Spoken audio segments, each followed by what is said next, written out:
Sabi mo, 3 incident.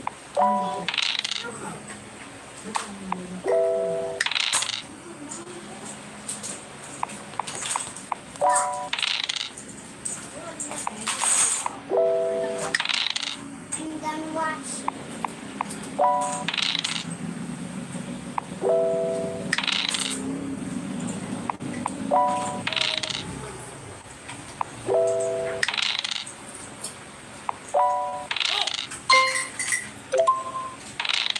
Figs! You forgot my figs. What about our things? Oh no! I think we have another.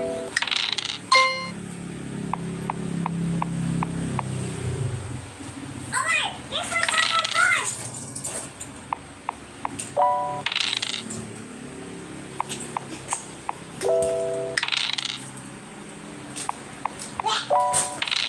He also forgot my pocket.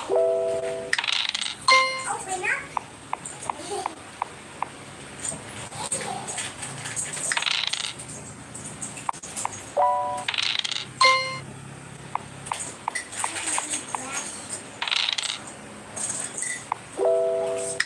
We're having a picnic. Yeah, we're having a picnic.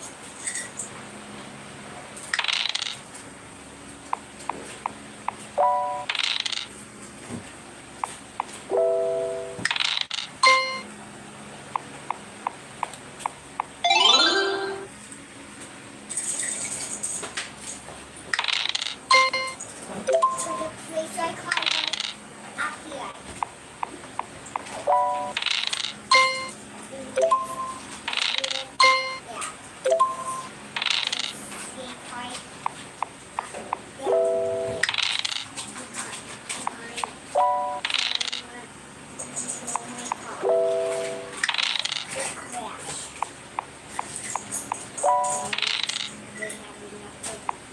Go, go.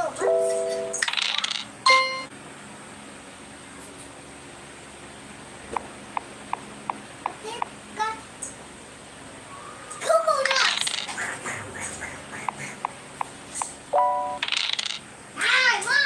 Mine. No, mine. Me. Yes. No, me. Let's eat together.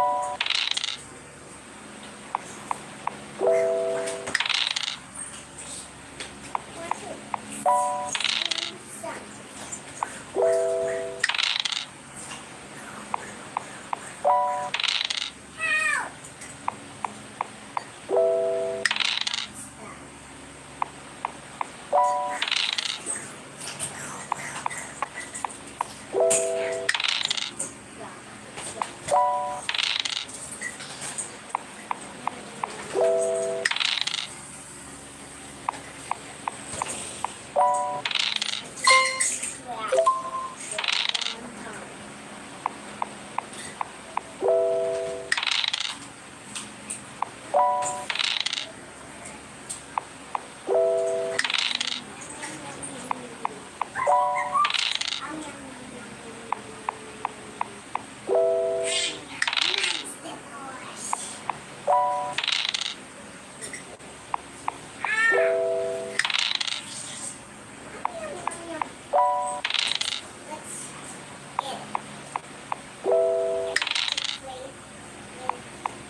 Yes.